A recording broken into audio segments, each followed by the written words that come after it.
We will learn about linear graphs and their applications. So at the end of the full lecture, you should be able to understand two-dimensional graphs. You should also be able to identify pair of numbers as an ordered pair. You will be able to draw different geometrical shapes like lines, triangles, squares, etc. You will also make graphs of equations and solve related problems. So let's understand the problem, that what is actually a two-dimensional graph. So now you have a blank white area in front of you. So you are looking at a blank area. My question is, I am looking at a specific point of this white area. Can you tell me where am I looking? I mean, can you locate that point where I am staring that point in this white area? I can give you any information you want, but just locate the area where I am looking at this time. So I can give you the information. The point where I am staring right now is around just I can guide you how to reach that point. Okay, so just see at the center of this white area in front of you, the center, right? So maybe the center is around here. So now I can guide you. Go up a little bit, up, up, up, and then turn towards right a little bit more. Yes, just go and stop. This is the point where I am looking now. So just see, now I will make that point and let's see if we are at the same point. So were you looking at the same point? I gave you all the information I could, and even I walked you through from the center to the point where I was staring. But did you arrive at the same point? Maybe yes, but most probably you haven't arrived at the point where I was staring, even though I tried my best to give you the information. The problem is that the information was not systematic. So we should try to find a systematic way so that if I give you certain information, you should reach exactly where I am referring. I mean, if I want you to arrive that point, I should give you information and you should arrive exactly and every time at that point. So let's design a system so that we won't have any confusion like we had now. So my idea is I can divide this whole area in, I can place a scale, a horizontal scale and a vertical scale. You see? So I can like this. So now I have a scale, right? Horizontally and vertically, I have two scales. And let's decide how will I convey the information. So I will tell you first the horizontal point, and then I will give you vertical point, and then you can locate where am I looking. For example, now I am looking at the point in the white area and I want you to arrive that point. I will not tell you the point, you have to reach there. But now I will give you the information. So first I will tell you the horizontal point. So horizontal point is 9 and vertical point is 7. So can you locate the point where I am staring now? I gave you all the information. Okay, so this is vertical, the value from the vertical scale. This is the value from the horizontal scale, and I am sure you will reach at the point where I am staring because I have designed a system. I have placed a scale horizontally and then I have placed the scale vertically, and I will give you two values, one value from the horizontal scale and one value from the vertical scale, and you can reach at the point where I am staring now. For example, the horizontal value is 9, so here is 9, right? So just go up in a straight line.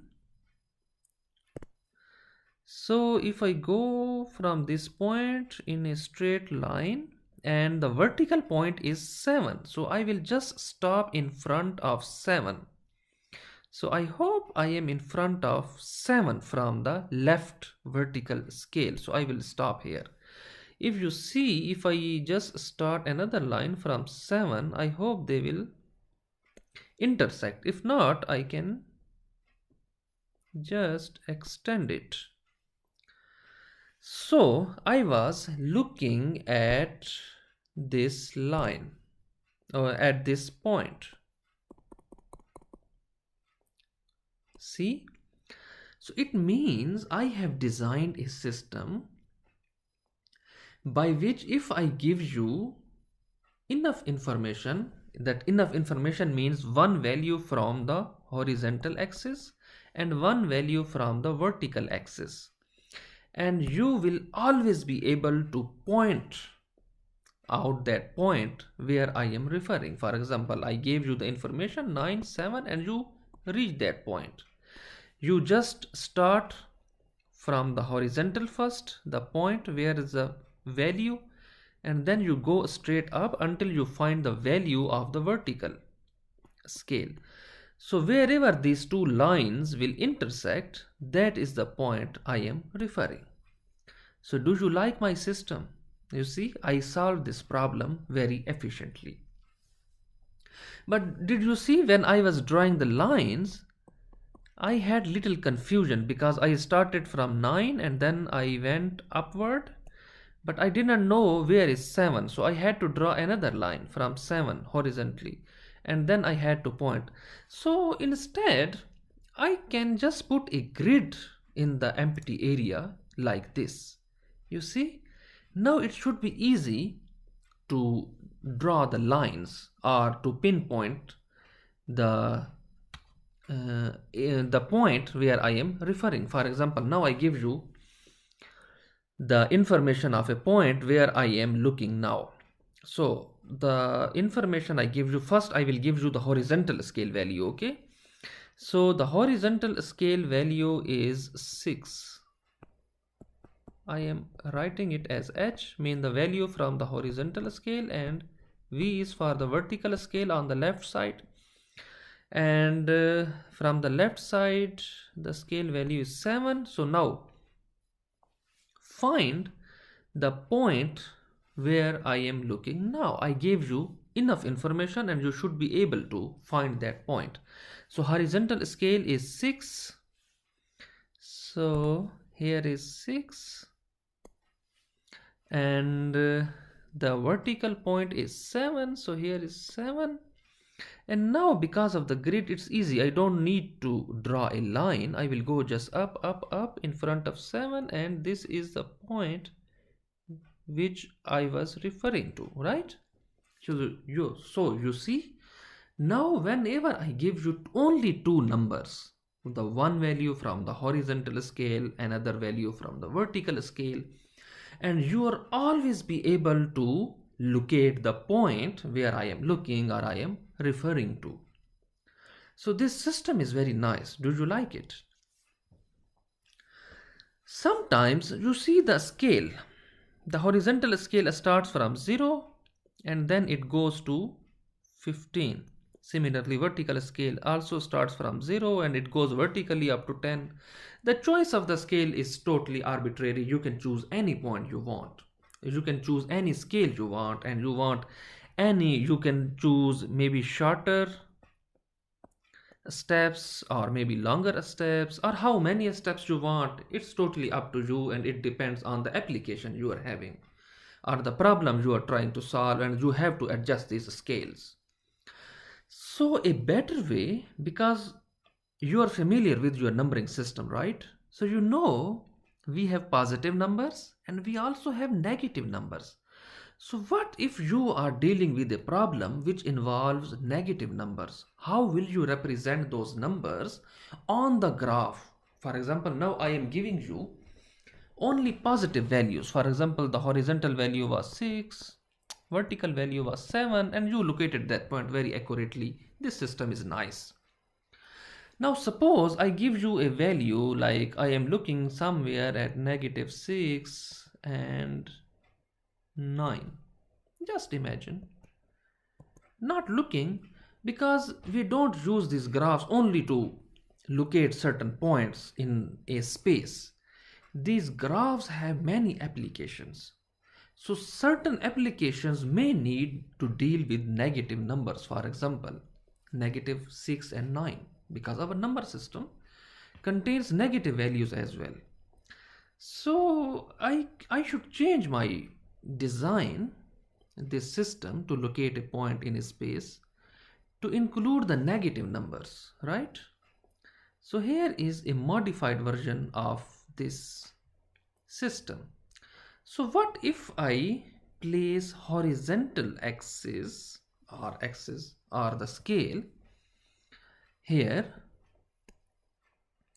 and vertical axis, and they are crossing each other at 90 angles.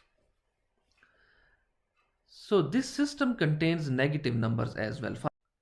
For example, now I give you the information to locate a point, and the information is negative 6 and 4. Wait a minute. I gave you this information. Do you understand what is what? For example, what is this value and what is this 4?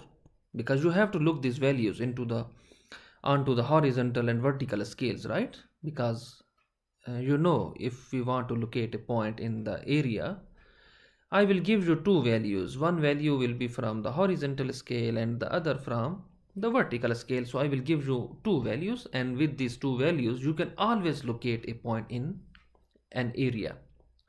So now, do you know that negative 6 is what and 4 is what? Negative 6 is from the horizontal scale, or vertical value from the vertical scale is 4. So let's decide the format. I will always give you the information. I will write x value first and y value after that. Now, what is x and y? Okay, because I am always talking about horizontal scale and vertical scale. So let's give them some names. So I will call horizontal axis as x and vertical axis as y, because it's better to give them some labels so that it's easy to communicate later. And of course, the choice of this label is also arbitrary. You can call vertical axis as x and horizontal as y, it doesn't matter. So we have decided that especially in this situation, we will call horizontal axis as x and vertical axis or scale as y. And I will give you information in this ordered pair, two values separated by a comma. Sometimes I may not give you a comma, but there should be a space, or anyway you should be able to differentiate them. And I will always put x value, or the value from the horizontal axis first, and then I will write value from the vertical axis after that.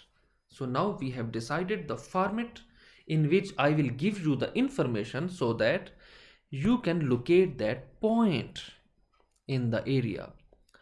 So now you know that if according to this format, negative 6 is the value from the x-axis or the horizontal axis or the horizontal scale.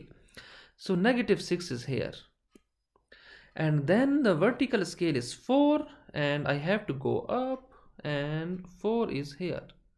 So this is the point which I was referring to. You see, now we are able to locate or to deal with negative numbers as well. My previous system was limited only to positive values,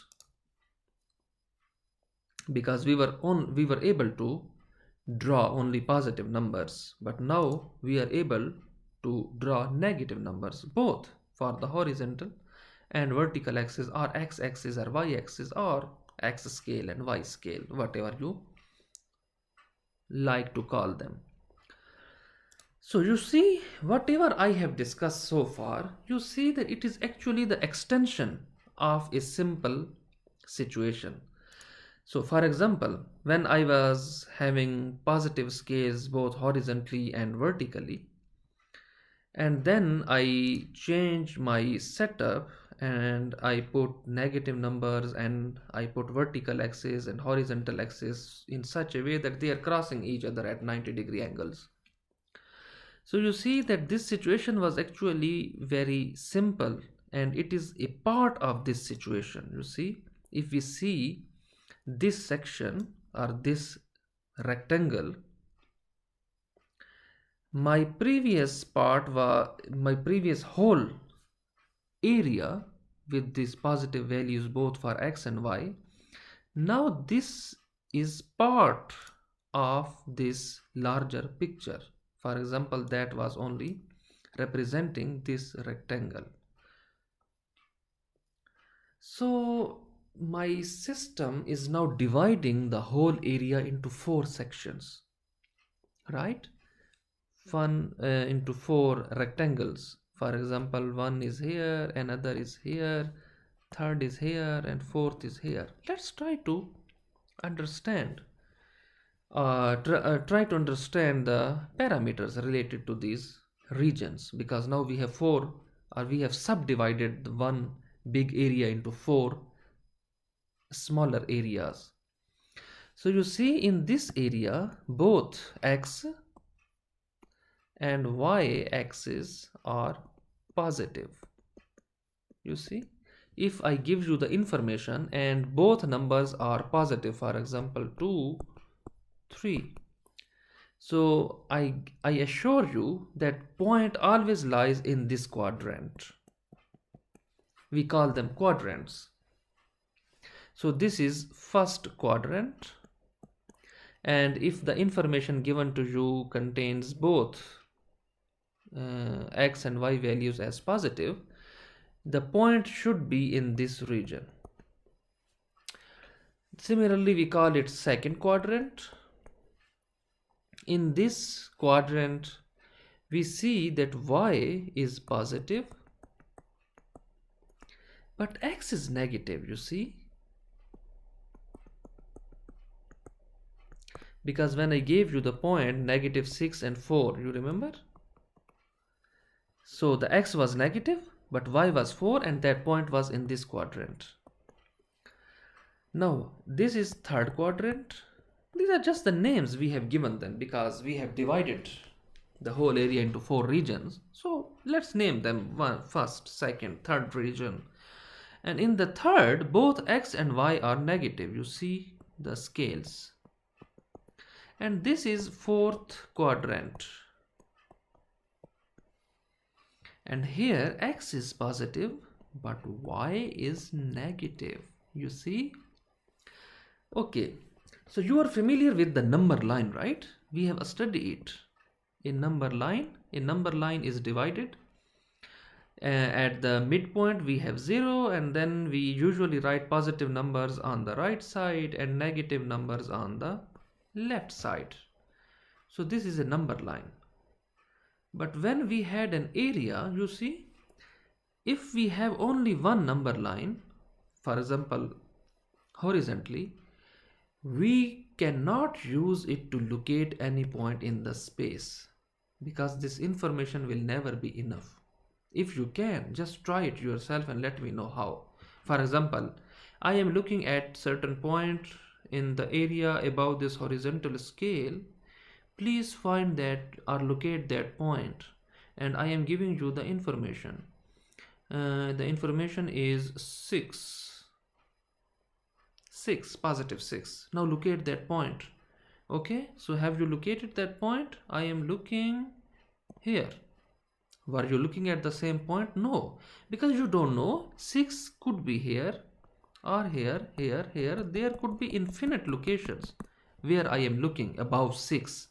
That's why we always need a vertical scale, so that once we know the position 6, then this vertical scale will tell us where. For example, if I was looking here, if I had given you the value from a vertical scale, you could always locate the point. So always remember that one scale is never enough. So the problem we are dealing now is actually the extension of a number line, because now we had a one number line, so I can put two number lines like this. So now you are able to locate any point, because if I give you the value from the horizontal and vertical axis at the same time. But this setup is not very convenient. So instead we put them like this, horizontal and vertical, and they are crossing each other, and a grid will help you to locate the point, because if the scale is not there, sometimes it's confusing. For example, 6, and then where should I go? So when there is a grid, we always have the line, for example 6 and 4. For example, now we want to locate, let's try another point. So let's try two negative values. So I am giving you -2 and -4. Now you know, because we have agreed according to the format in which I will give you the information, and you know that the first value is the horizontal scale or the x-axis. This is x, this is y, and -4 is the value from the, or is the value for the vertical axis or y-axis. So -2. So -2 is here, and I will go down, and now I have to see what is the value of y is -4. So I will come down, -4, and here is the point. You see, it's so easy to locate the point. So now we can draw different things, different shapes. The only thing, I will just give you the information in an ordered pair like this, in which I will first write the value from the horizontal or x-axis, and then I will write the value of the y-axis, and I will put them in the brackets so that you can use this information to locate the point.